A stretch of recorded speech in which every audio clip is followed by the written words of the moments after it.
172, Gorillas 117, Bishops 112. And studying the film, Meldrum calculates that Patty has an IM index somewhere between 80 and 90, putting her in the middle between humans and African apes. Ah, see, I knew she was somewhere in the middle. Patty in the middle. Even though this measurement is not all that precise because you're only looking at her in a film clip, Meldrum firmly states that anyone can see just by looking at the film that you can tell this creature has disproportionately long arms in comparison to its stature. Therefore, the IM of this creature indicates that it is well beyond the mean for humans and effectively rules out the possibility that it's just a And these spheres, in unless multiple cases, incorporated into the have a costume very clear was some sort of structure, elaborate, if three not lines, inconceivable, all parallel to complex each other, prosthetic mechanism described that can directly produce along the the actions equator. and positions you see of the wrist, elbow, and finger flexion in the film. Quote, this point deserves further examination and may well rule out the probability of use in film, Meldrum says in his 2015 BFRO article. That's the Bigfoot Field Research Organization. The article is called, quote, The Truth Before Our Eyes. Now, Meldrum cites the fieldwork of John Green in his studies as well as the analytical calculations of other researchers like computer animated effects expert Ruben Steinberg. Steinberg used an interesting technique called reverse kinetics to generate a computer model of Patty's skeletal anatomy. He was able to provide a reasonable estimate of Patty's intermembral index by tracking her joints for 160 frames of film, which gave an unusual ratio of limb proportion in that the upper extremity was rather long compared to the lower. Yeah, she got real long arms and shorter legs. Steinberg's computer model, the IM for Patty, is approximately 88. For an average human, as we said, the IM is 71 or 72. This, combined with the exceptional breadth dimensions, has Meldrum concluding that it's an effective argument against the suggestion that Patty is an average man in a costume, even if he was wearing shoulder pads or using arm extensions. That's another weird thing. So what they're saying is that everyone talked about Also, a Bob Ross distinctly saying he was fascinating wearing gloves and correlation he was long because for actual many hands. years, Right. Philip I have Morris found said that connections Roger between what asked him how he could make the arms science is telling longer. us about Sticks, yeah, just put sticks to unique extend body them of in their material bush. Makes it hard to move the fingers. Well, that's when we can see it again. You and I were when we first read these after years after seeing the PDF. I mean, really looking at it, you can't really see this stuff. But I recommend everybody taking a very close look at a good source of the clip law of Patty. And when you really start to look at it, not just kind of casually, you do see the fingers curling up as she does her back swinging arms. I do see the calf muscle and you see the legs flexing. And again, that is a suit because we didn't know about the can't really say. We certainly have our strong ideas about it, but you do start to see muscle movement and flexion in the third-dimensional like us is exactly the same as the geological dating of unworkable spheres. After all, the law of one, they said they had a particular you have to have some kind of contraption that mimicked all that. and they built it And it seems, again, in therefore this it does case, appear unlikely. So that is what Meldrum is saying, is that you take this calculation of the intermembral now identifying she's itself strange. as Ra. She is a strange Gave us unto the herself law of one creature material, that long same arms, group shorter that legs. Remember, ultimately we thought contacted that Bob before Ross good, had longer legs. appearing as as far as like it's it's actually very long. in We have the the pictures sixth and density. specifically Millions from of years later, foot. after they So were like that us, alone, they if are you line that apparently up the in a most film frame evolved of comparable size, extraterrestrial those ever been joints involved. don't line up. So yeah, she has a really long torso and the long arms, but in a primate kind of way. And as we have said earlier in this series, you can't fake where your joints are. It's not something you can do. I don't care what kind of costume you're wearing. Your knee is where your knee is. You can make it longer, but you can't make them shorter. Yes. That were the size of moons and planets. As the days get cooler, something super is always in store at the North Superstore. Warm up with super prices on a super selection at 11 convenient locations. From West Covina to the Cerritos Auto Square, American Beach to the Irvine Auto Center, Vista, and San Diego. You're never far from a North Superstore. Shop America's most popular Based on some very say in the law of one. They had quite a vast civilization. They spread out to many neighboring stars. This is the ancient builder race. They colonized all the neighboring stars in our solar system. Then you have to ask yourself, what could have survived for more than 2 billion years? Well, this is very fascinating because throughout our solar system, according to insiders, we have a cosmic junkyard. What is the junkyard? It is a collection of crystalline ruins. These ruins are made of a glass-like material. And the material is not actually glass. It is a transparent aluminum alloy. There have already been alloys of transparent aluminum made by various companies here on Earth. When we stress test these alloys, we find out they are 5 times stronger tensile strength than bulletproof glass. As our secret space program has apparently gone beyond our solar system, reverse-engineered technology similar to what they acquired in the Roswell crash over 70 years ago. Hi, I'm Rachel Stokes, and They you're listening found to Astonishing that Legends all with Scott of the Philbrook and Forrest approximately Burgess. 54 Now back to different the show. stars in our own local group of stars, Okay, which are all time for another gravitationally expert. It's time to connected. talk about Esteban. Every one of those stars That's a has fantastic planets, sounding name. moons, and Yes. satellites But of course, we have with another these scientist same disagree crystalline with another ruins, scientist. That's part of the past. obelisks, That's pyramids, yes. domes. We all got to disagree with each other. Well, there are groups that agree with each other. Mars. Although not There's a completely, they may have some There's a differences very in unusual practice structure or on this protests continent of the that goes around Mars once in generally 7 they hours. all accept When the people same find out about that, methodology. they're going to say, who put that there? So Those obelisks, pyramids, and domes with Dr. only Sarmiento, constitute what is he visible does on the disagree with surface. Mel Brooks' The ancient builder programs race spent a lot about more the energy creatures I building am. inside And these Esteban Sarmiento is a planets. We're talking primatologist about and vast biological regions anthropologist. that are habitable. And you may have seen him All on you really need to do Monster is Quest. seal off the Well, door I'm to sure the I outside, watched all of them. reintroduce air pressure, and now you have a pressurized environment that can be occupied One of by my human favorite beings. Bigfoot stories. What I believe is that in 1976, when Viking did this incredible reconnaissance in the bicentennial summer, they photographed something that from history was like the centerpiece of the NASA Red Vendetta for going to Mars, the search for life, and they then never followed up. It's a set of pictures, 2 separate sets of frames at 2 different sun angles that show a collection of pyramids, an astounding geometric reality in this layout. We don't have to prove they're artifacts. All we have to do is provide probable cause to suspect they could be, and then the ethics of science say you've got to go and test. When you go back to the original NASA imagery of the Martian surface from 1976, there are 2 frames that really matter. There's 35A76 and there's 70A13. When you compare what is on these 2 frames, you can clearly see a city of what obviously appear to be pyramids, which apparently again were emulations of the ancient builder race crystal pyramids that they had found throughout our solar system and beyond. There is a gigantic pyramid estimated to be 1.5 miles wide. This pyramid is clearly pentagonal, 5 sided. But what is even more fascinating than that is that there are 2 of the 5 corners at the top of the pyramid that are narrower than the others. And when you actually look at the pyramid, it is the 5-star human pattern of the human body. You can superimpose the Vitruvian Man on top of what they call the D&M pyramid on Mars, and it precisely fits. Now, what does that mean? That means the 5-sided pyramid on Mars is anthropomorphic. It is a human image. It is a pyramid built in the image of the human body. So believe it or not, pyramids and obelisks have been found on the moon, on Mars, and on other moons and satellites throughout our solar system that are very damaged and very, very old, 2 billion years old.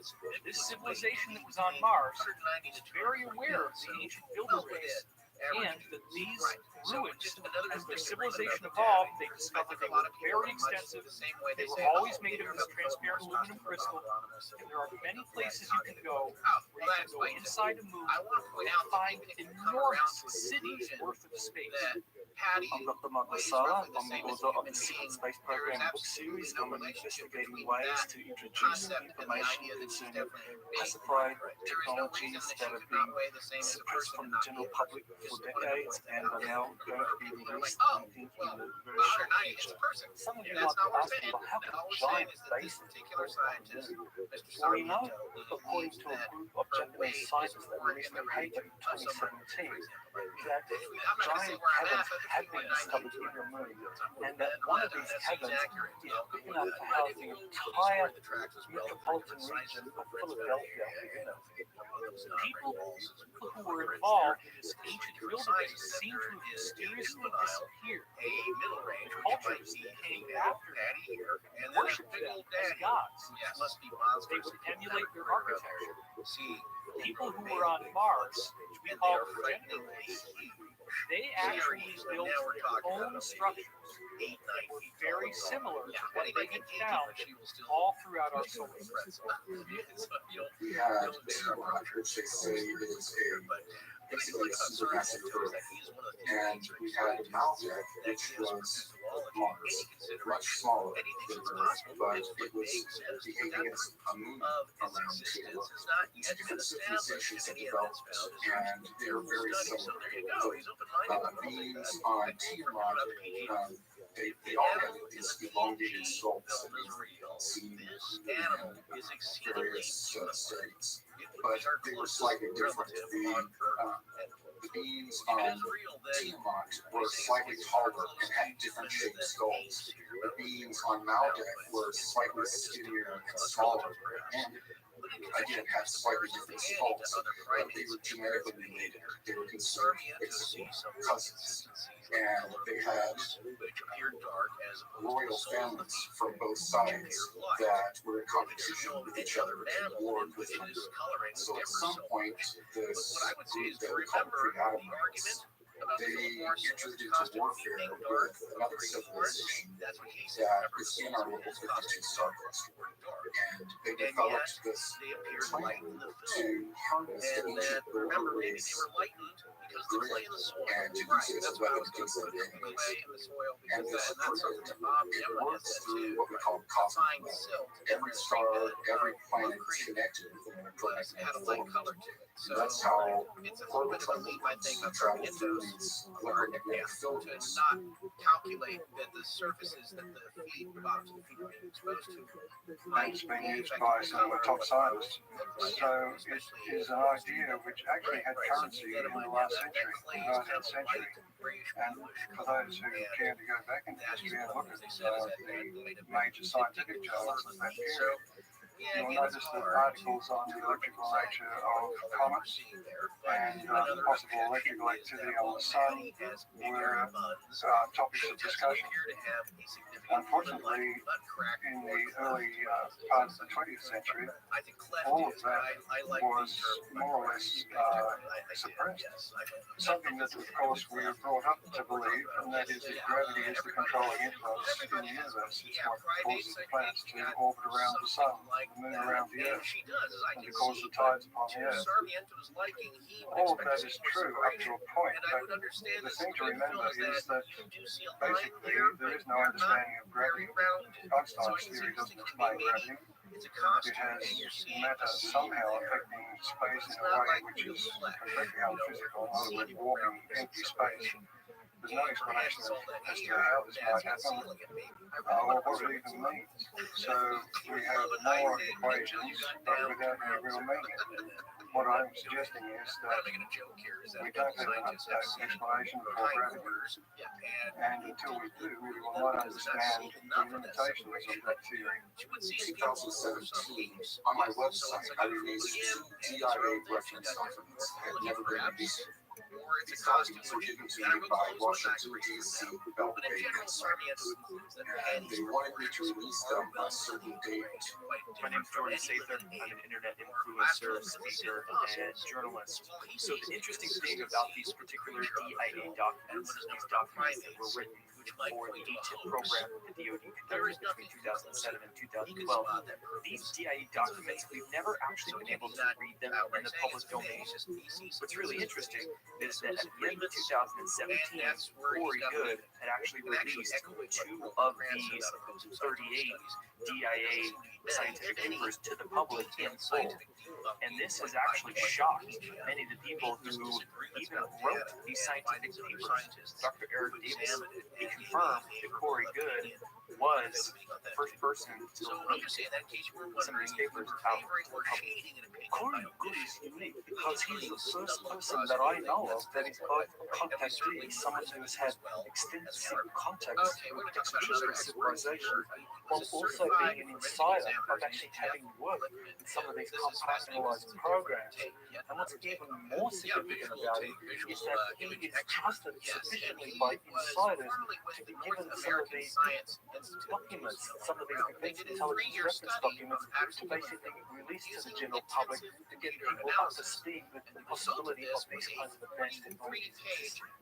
These DIA documents support the idea that wormhole travel is actually possible through the cosmic web. Using this same web is how the ancient Wolverines built this galactic protection grid around our local star cluster. The nucleus reanalyzes and trying to weaponize this natural system. And what they try to do is use this feedback from this grid to cause the star of their enemies to get super and to dare destroy the civilization. But they didn't time it right. The way that energy passes through this cosmic web, it shows the exact wrong moment, and it causes our sun to superimprove. And when it did, it destroyed Tiamat and ripped the atmosphere away from Mars, and then also affected the atmosphere of Earth and all of the other planets. Their trajectories changed in the Most important research is supporting the exploded planet hypothesis is Dr. Thomas Van Flandern, and he was the head of the U.S. Naval Observatory in Washington, D.C., and he came up with this theory that between the orbits of Mars and Jupiter, there's an asteroid belt. There was once a super Earth, a very large planet that was in that orbital region, and he came up with a paper that actually explained how this planet existed at some point, and how the asteroid belt is evidence of this planet's destruction through events that we can speculate about. And Dr. Thomas Van Flandern supported this exploded planet hypothesis by studying the geology of Mars. And what he found was that half of Mars was basically 20 miles thicker than the other half. And that was evidence of this facing this exploding planet and receiving all the debris. And that this is also an explanation for why the atmosphere of Mars was suddenly evaporated thousands of years ago. Length of arms, I heard 43 inches. Length of legs, much more research arms than what Tom Van Flandern had Number access 2, to. the length of the creature's arms is virtually beyond human standards, possibly One occurring of in the 1 out fascinating of things when I 15 and first a met half. Corey Good was that he knew Number what 3, the the length of the creature's legs is was meant unusual by human without standards, me having possibly to tell occurring him. in 1 out of I had already 1,000. looked it up. They already had recordings of people Nothing was found indicating the creature So in the was a man. 1980s, scientists wanted to know what used to be where the asteroid was. They knew about Tiamat, but they didn't think there was enough debris there to actually Number 5, cooperate that there was a planet there at one time. They developed this algorithm that traced back over time where these pieces would have been joined and been within Number 6, one the piece, Russians and finding where a similarity between mathematically all the other planets lived there. And they were able to extrapolate that yes, there was a planet that was in gravitation, but most of it had been blown further out. Interestingly enough, though, there was a project William Coppers in 1987 by the beginnings of the secret space program, SDI, enacted by President Reagan, that had to do with the missing chains. And often they would reuse within a certain set of programs, they would reuse a program so that they have plausible deniability of higher, more secret programs. They layer them within the same use. And that really someone mentioned Fruity Pebbles,